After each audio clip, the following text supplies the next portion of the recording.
Hello, this is Cuckoo, and I'm here with Bastl Instruments with Václav from Bastl. Hello. Hello, Andreas. How are you? I'm good. I'm really good. And this is Super Booth, and a Super Booth, it's a super cool place where people like Václav meet up. Yeah, it's super cool. Yeah, and at the poster they spell it Super Booth with O, like the German way.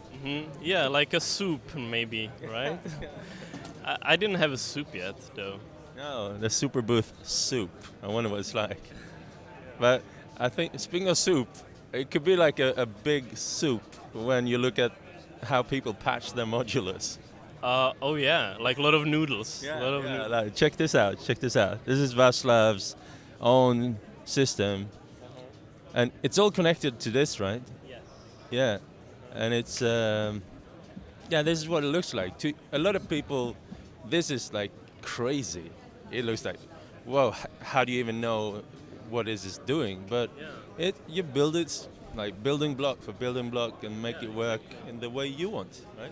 Yeah, exactly. So, like, I've been working on this live set for a while, and I've been working on how to make a kick drum, how to make hi-hats, how to make voice, how to make some looping things. So I've got like these blocks, and in the end, what I'm doing, I'm sort of like conducting the whole thing. So this is like my semi-autonomous system. Ah, okay. That has like a lot of the music is pre-programmed, and what I'm focusing on when I play live is like conducting, making sure the musical structure works and it fits with the mood of the gig. And I'm also singing now. Yeah, well, yeah, I could see the mic being here.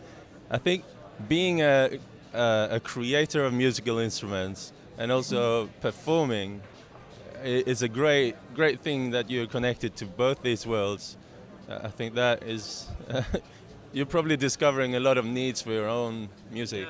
Yeah, well, absolutely. Like that was the original motivation to start making instruments in the first place. But I got stuck for maybe like 5 years of just building the instruments. Yeah. But now I feel really good about it, and it's really like the music that I wanted sort of always to do and the workflow I wanted to have. Of course, like I see a lot of things to be improved, but like all the new stuff that we're showing this year, it's all like complementing and going towards the idea of like my live set. So I really decided to show the products in a real context. So this is not like a artificial system made for the presentation. It's my actual live rig. And I thought it might be interesting because I think a lot of people here are musicians and everybody makes solutions for their live set. Yeah. And it might be like the way how I do cables or how I solve like power strips or, you know, I think there are like a lot of things we could talk about when we look at like my solutions. And I'm actually hoping to also learn from other people like what they would suggest that I should do. Yeah, let's check it out. And you call yourself Toyota Vangelis, right? Yeah. And it's very, very slow, musically delicious, I'd say. It's not this high-paced, crazy, what you usually maybe associate with a lot of modular music. Yeah. So I think it could be really nice to see how you've solved stuff in your setup. Yeah. Yeah, well, I make songs. That's been always my thing. And since maybe like a half year, I started to finally sing to my songs. Yeah. So I'm starting to explore this whole new dimension of trying to remember lyrics also, you know, and besides chords. So I had to redesign my set so I could actually do it. I think like when you play live, you have certain bandwidth of things that you can actually do with 2 hands, 2 eyes, or maybe like 1 eye. You can't like use the eyes separately, right? Some people maybe can, pigeons maybe. And so yeah, I needed to adapt it so it's more semi-autonomous right now. So where should we start? Where should we start?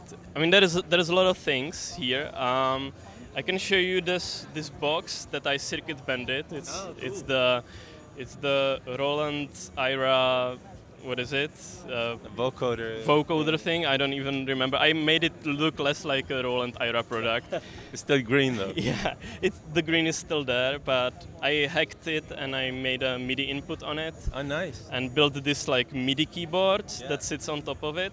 So yeah, and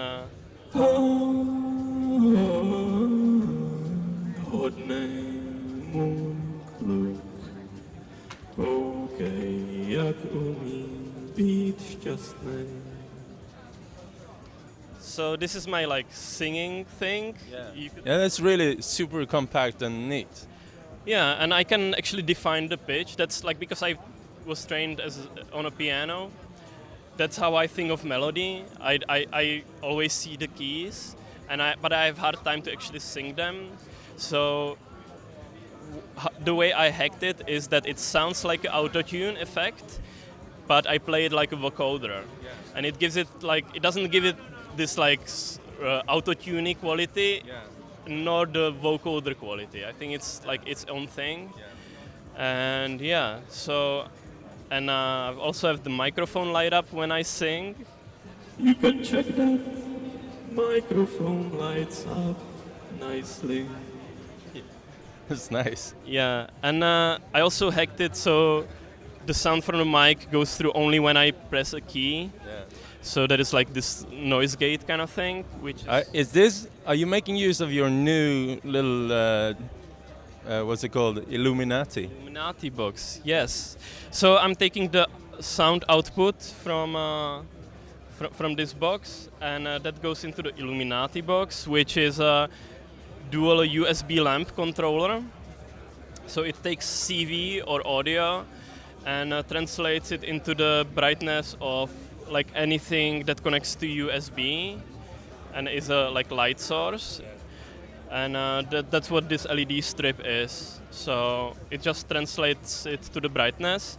And I've got 4 more lights that are connected to the system. If I play this, I've got 1 light connected to the kick drum, 1 to the snare drum, and 1 would be connected to my like looping station here.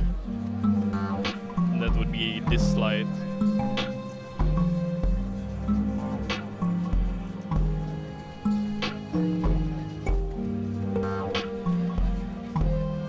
So like now we are in a daylight situation, but I think if I would, let's try to point some of the lights at me.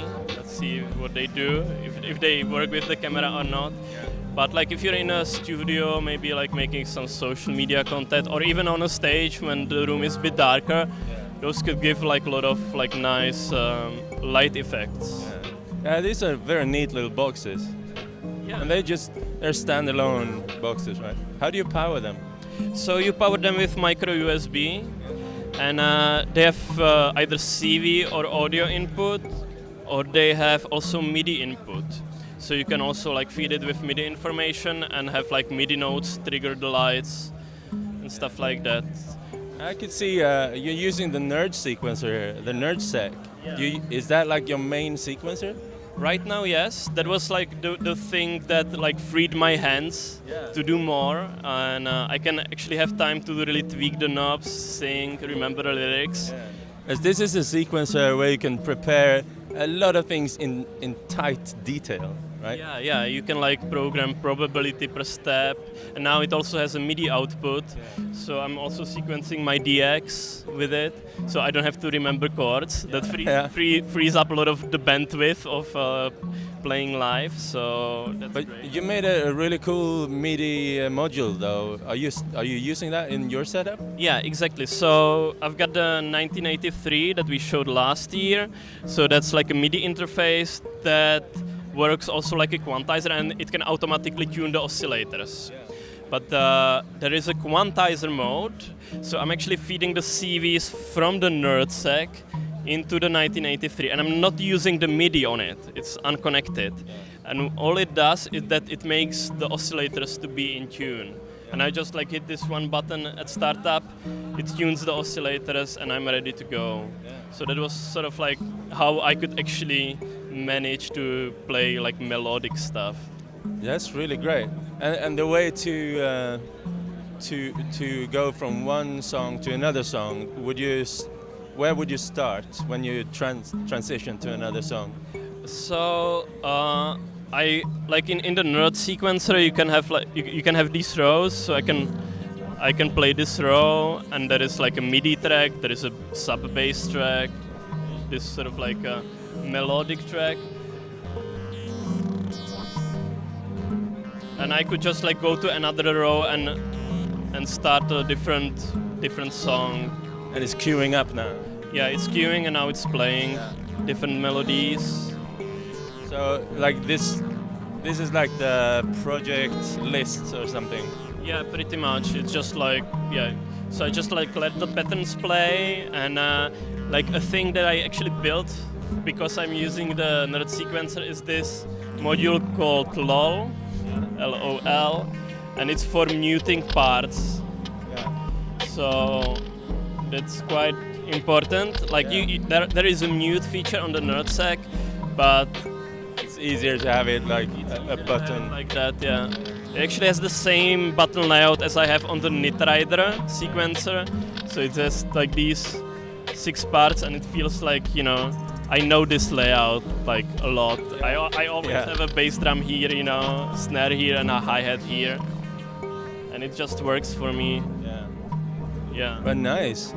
So that's the other new thing. And in the NerdSec, like every line there could be of its own tempo and its own length. And Yeah, exactly. Like right now, I actually have different songs as different projects, but I need to like copy them to one project, and then you can change tempo on each line, and have a different MIDI. It can send program change, so it can load like different preset on the keyboard, and like Oh, cool. it can do a lot of things. Are you using the samples in the NerdSec? I am. Yeah, cool. Yeah. Which one? Is it like some of the drums we heard there? So the kick is analog. Yeah. The snare track is the samples from the NerdSec, and the hi-hat track is a hybrid. So I've got like this hi-hat coming from the NerdSec sampling, and I have also like another like sort of hi-hat module that I'm working on right now. So the hi-hat is a hybrid between the samples and a synthesis. Nice. And then I see on this table, this is also connected to your stuff, right? Yes. So this is my like looping station. So I'm using the Thyme for looping. So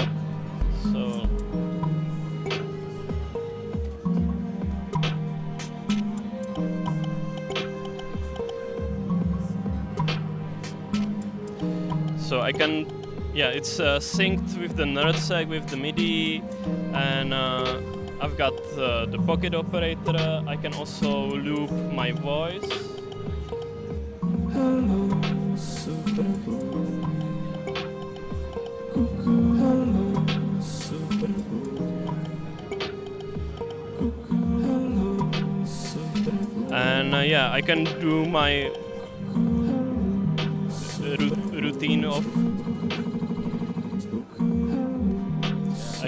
routine of like this destructive looping with the Thyme. So this is how I end up using it most of the time. So I'm using it as a sort of like a lo-fi tape looper. Yeah. And that really works for me. I also have like the kalimba here connected to the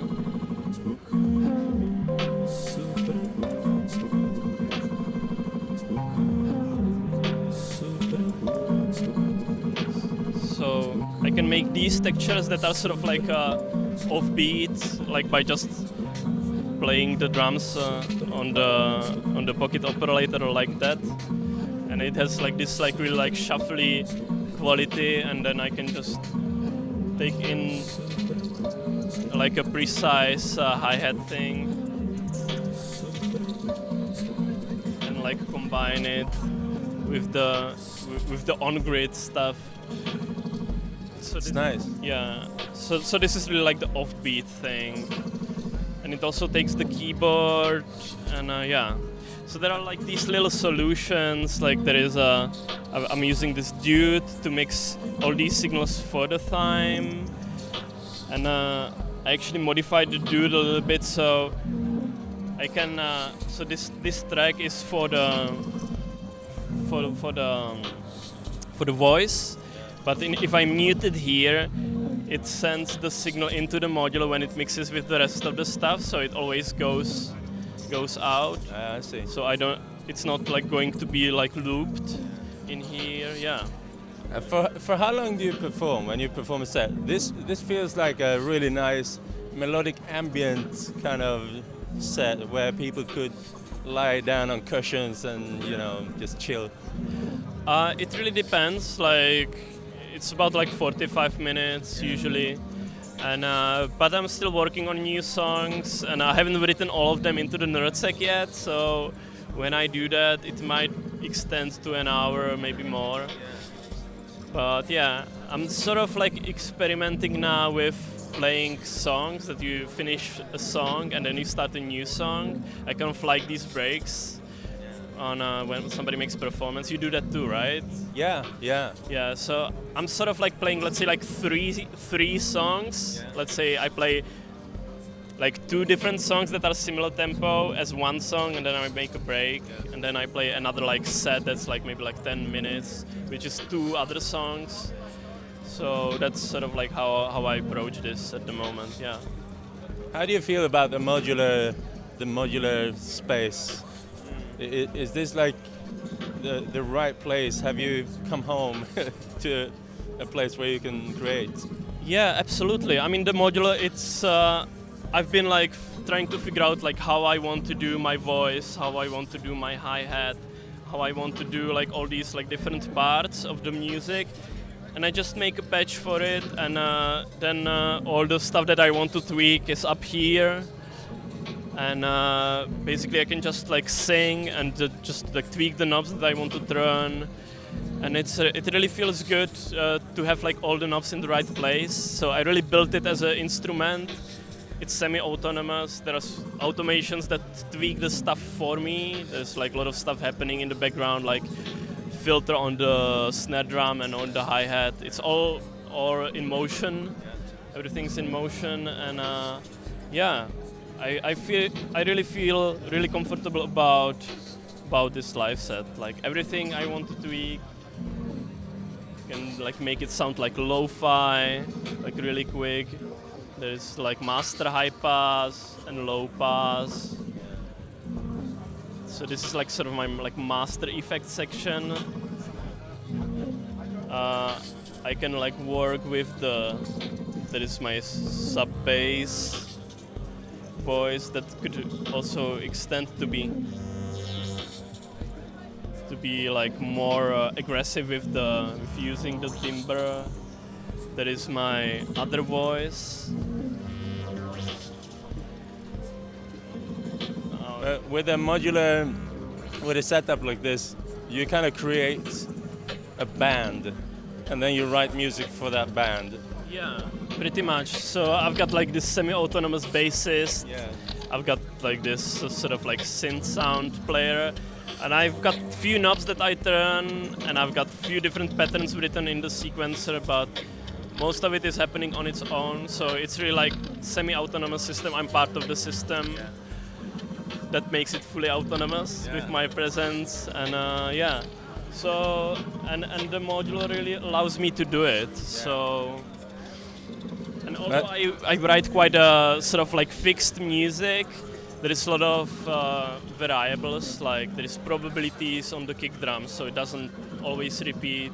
There are like chances involved, and like LFOs meet in different phases. So there is a life on its own happening.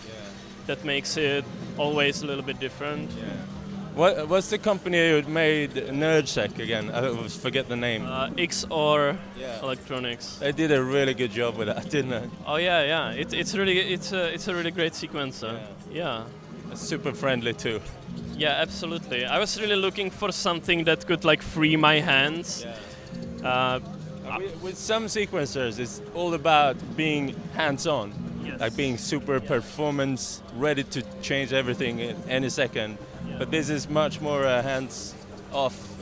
You program it and you prepare a lot of detail. Yeah, absolutely. And I was really like thinking, and I think everybody who plays live with hardware is trying to think like, what do you want to dedicate your attention when you play live? You can't do everything. No. So you need to like automate certain parts and like focus on the stuff that feels important. So in my case, it's the singing and working with the sound. And the sequencer really allows me to have like the rhythm pre-programmed and the chords written down, so I can really focus on the stuff that matters, and it's the delivering of the performance. Yeah, cool. I've tried a lot of different modular things as well. I also question myself, what do I want to do with this modular? I mean, sometimes you might want to do something completely different, and then you build a very different setup. Yeah. And for me, I'm still not sure. But something happened earlier this year when I tried a filter from Make Noise. It's called Q-Pass, and their sequencer called Renee, which is very, very organic, I'd say. And just played a sample into it, and it's like, whoa, this is a place where I want to stay for a while. Yeah, well, absolutely. But it's simple. Well, it's like three. Quite complex, but I actually have other modular setups that I use for experimenting, for like trying to figure out like what music I want to do. So I make these more experimental patches to figure out what I want to do. Like that gives me ideas like about rhythms, and when I jam in my studio I've got these other modular setups that work really well for that. But this is like, with this I already know what I want. So I'm just trying to like write my songs into the nerdsack and let it be like probabilistic and in motion. So this is the focus of this setup, and it's been great because I have a free choice. I can have a filter on every track, I only use one filter, the cinnamon. Yeah. It always has the same response on the knob. Yeah. You know it well. I know it well, and You made it. I made it. It's these details that somehow matter for me. So this is like a complete instrument that works only for my music, and I still like revise the parts. Like I might change the voice track, I might change the bass track, I might change the hi-hat situation. I change the patch, but I always work on the one part in specific, and that's Well, thank you for showing me. I think it's a great example of how the modular space is not just for one type of music. It could be for any type of music. You just need to invest some time in finding the stuff that works for you, for your needs, and also I think anyone who's starting out would have to be prepared to fail a couple of times, like trying out some stuff, and well, it worked for him, why doesn't it work for me? Well, you might have different needs or ideas. Yeah, absolutely. And I'm actually trying to show like that you can make this type of music with a modular. And like last year we showed the 1983 that can like tune it, and you can do polyphony and have more voices that are easily tuned together. Now it works with like all the other melodic elements I have. And the result is really the music I wanted to do. So some people might have this idea that modular sounds a certain way, but you can make songs like this on it too. Yeah. Cool. Well, best of luck both with Bastl, but also with your live. Where does the name come from? Toyota Vangelis. Well, that's like maybe a car from a better future, Yeah. I was really inspired by like how Vangelis made his like epic live sets, with helicopters and trains and boats, as part of the performance. And he was like actually trying to inspire the people of the world to make the world a better place. That's sort of like an idea that somehow disappeared from music, and I hope that we could somehow make the world a better place, and maybe then there's gonna be a car named after Vangelis one day. Yeah. Drive that car. Yeah. maybe Toyota will make it, or maybe Bastl Vangelis. Maybe. Maybe. Thank you so much for your time. Yes.